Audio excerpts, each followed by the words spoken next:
Well, the perfect example is, of course, insect metamorphosis, which if you read my book, the True Hallucinations, and I think it's mentioned in The Invisible Landscape, there was a great deal of talk about insect metamorphosis at La Chorrera.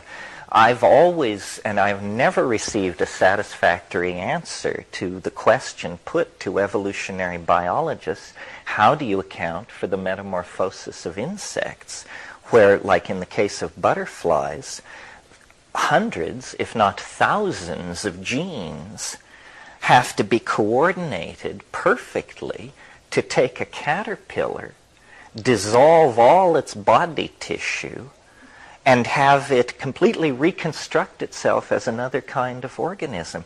I'm trying to imagine an evolutionary scenario of gradual mutation that would give you that I can't do it.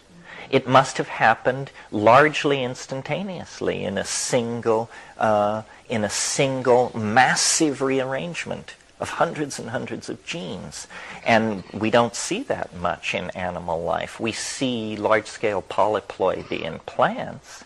So maybe this happened in animal tissue only once or twice in the life of the planet.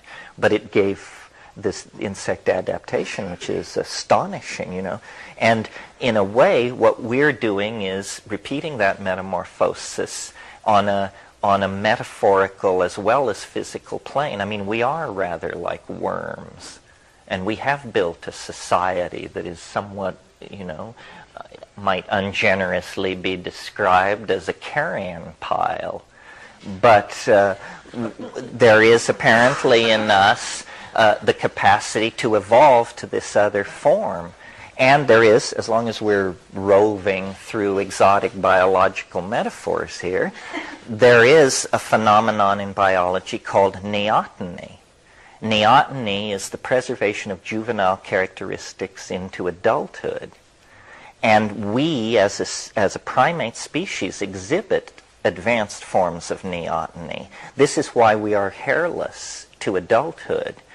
This is why our skull-to-body ratio remains infantile compared to other primates throughout life. It's why we require such a long period of physical upbringing. Well, there are certain animals that will remain in the juvenile stage their entire lifetime unless certain environmental parameters shift. And what I mean by that is, say you have a kind of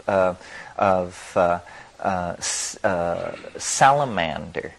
Well, it exists as a kind of a tadpole its entire life, and for generations it can do this, living as a tadpole.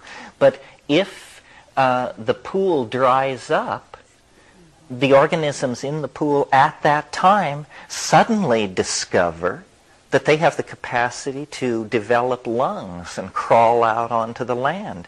And they do, even though perhaps this hasn't been done in that neighborhood for generations. And I think we are sort of in that position. We have a capacity inside ourselves that we have not yet unfolded, and we may not for a while.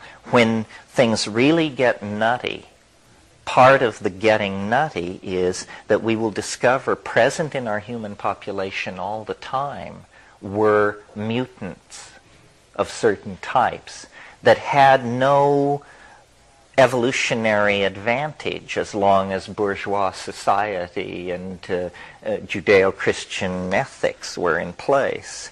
But when that begins to shake and shimmer, then these mutant types will emerge to the fore. This is how evolution works, by the way, in animal populations. The mutants are always present, but they have no consequence unless the environmental parameters shift and give them then a special advantage. And I think being able to see hyperspatially is the special adaptive advantage that psychedelic plants confer upon the people who use them. It is literally, you see the world with different eyes, and it's going to make it possible for you to find your way through the future in a way that will be very difficult for people who are looking at the situation through the eyes of materialism, Newtonianism, positivism, and so forth. Yeah.